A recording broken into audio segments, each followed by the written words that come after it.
Oh my lord. Okay, so I survived the musical episode of Star Trek Strange New Worlds, season 2, episode 9, Subspace Rhapsody, I think it was called. Oh god, I dreaded it. I seriously procrastinated for about 4 hours. It's been available since 5 p.m. in Australia. It's 3 a.m. midnight, 3 a.m. I mean, in the night.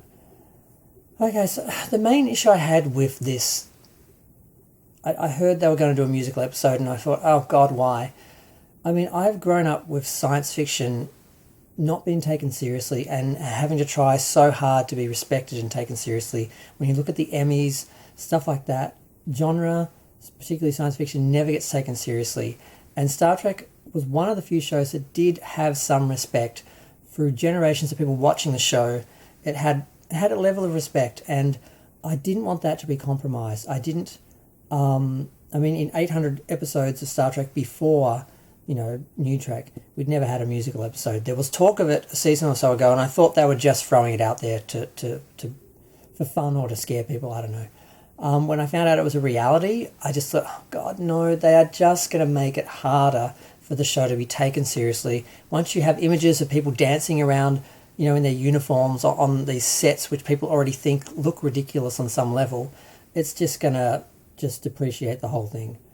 But I started to relax a bit and think, you know what? The musical genre does have its own fans. It does have some respect within society and within, the industry and that. So the idea of doing a musical episode, just as a change of something to do, a different format, I thought it's not going to be the end of the world. And then I started watching the episode, and they didn't do a musical episode. They just had an episode where somehow they created a universe where people sing, and they tried to actually explain it rationally, scientifically within universe. And I'm like, oh my God. It just went from worse to worse. Like, okay, I accept it. Okay, we're going to have a musical episode. It's just a change in format. It's kind of like doing sort of a sort of horror themed episode or a comedy themed episode, doing a musical. I sort of could kind of cope with it.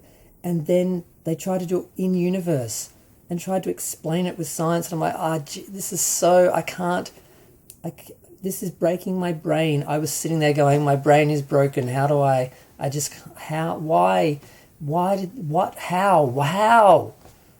how did these people think this would be a good thing? Oh God. Okay, so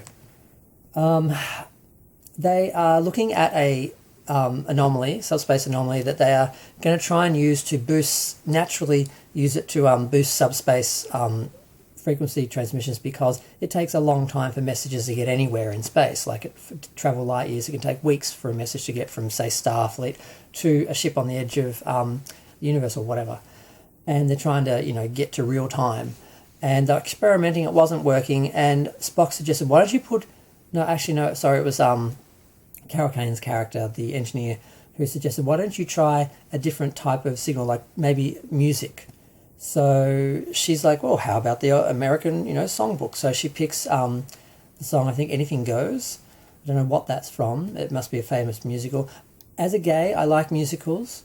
I live for Dolly Parton and Madonna and Cher, so it's not like I hate music and musicals. I watched Glee. So I'm not just a hater who hates musicals or whatever, or a homophobe who can't handle that because it's gay or anything. It's not that. So I should know what musical that's from. I suddenly feel self-conscious for not knowing what musical that's from. But they send it through, and basically it creates some reaction, and then it creates some sort of subspace anomaly where it makes everyone sing. And I'm like, how does it make people sing? How does it create lyrics and verses and choreography?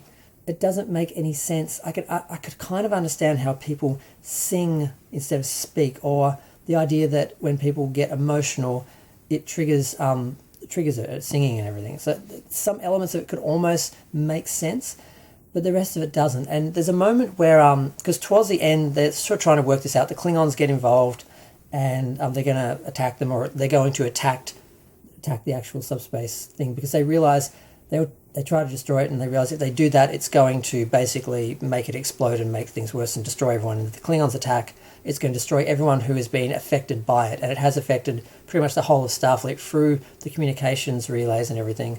Other ships are singing. And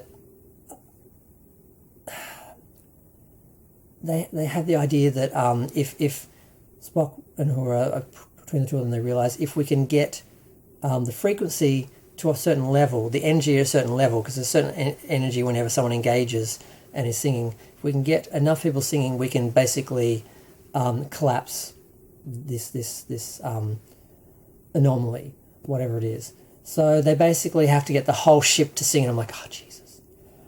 And there's a moment where the people in the corridor, and they're sort of walking around, and then the camera spins, and then they start going into choreography. I'm like, okay, is this literally not happening? Are they actually not dancing? Is this just sort of, they're sort of doing, like, I almost thought they were trying to sort of be surreal about it. I realised, oh no, they are actually dancing. And there was a moment where Christopher Pike was singing to his girlfriend, who messaged, and he's singing his personal stuff, and he actually like does some theatrical sort of moves and that. And I sort of realised, no, this, I just cannot understand how this anomaly can make people dance. And I know people are probably saying, you're not supposed to take it seriously, just enjoy it. I'm like, no, this is Star Trek, this is science fiction. It's supposed to be reasonable, it's supposed to be, you're supposed to be able to rationalise and understand, it's supposed to be logical, it's supposed to work. It's about science fiction, not science fantasy. Oh, so yeah. So the whole crew sings, including the Klingons, and it was bad but almost kind of funny because they need more voices, so they call the Klingons, and the Klingons are like, they just start singing, and their uniforms look amazing at the moment. The design was great. The bridge was a bit too bright, and the fact they all broke into song and choreography, and they were really into it. That's the funny part. Chris and that were like looking back like, well, because obviously they've repressed a lot of feelings and anger, and that's their anger coming out in song. That was kind of funny. That kind of worked, but it didn't, because it's like they made the Klingons look like a complete joke. But compared to the Discovery Klingons, it's still nothing. But yeah. So basically, they're estimating they have to get to 400 whatever on this chart, and they get to about 344, and they're getting towards the end of the song, like they're not going to get there. But then the anomaly just explodes into a bunch of sparkly white explosions. So that's the end of it. They destroyed it, they fixed it, they saved everyone. And oddly enough, the original Star Trek theme sort of starts playing while they're sort of all hugging, congratulating everyone, because they're all on the bridge and they're all trying to actually create this musical number, this big finale. They're actually doing the choreography and everything. And I'm like, is this organic? Have they joined in? Is this... It just... there was no way to make this make sense and make this work. It's stupid. It is stupid. And like I said, if they just decided to go with the musical format for one episode with no explanation, just let's just do this for fun, I would have been more okay with it. But the fact they did it in universe and tried to make it make sense with science, it just made my head break, made my brain break, and I'm just sitting here just like, God. But the musical numbers themselves weren't really bad. Pretty much everyone can sing. I think, what's her name? Nurse Chapel, someone Bush, I've forgotten her first name. She was probably the weakest, and they tried to do a little bit of a sassy 60s thing with her number, but they didn't go far enough with it. They should have gone full like pop song, but they just sort of stayed in the musical sort of thing. It didn't quite work.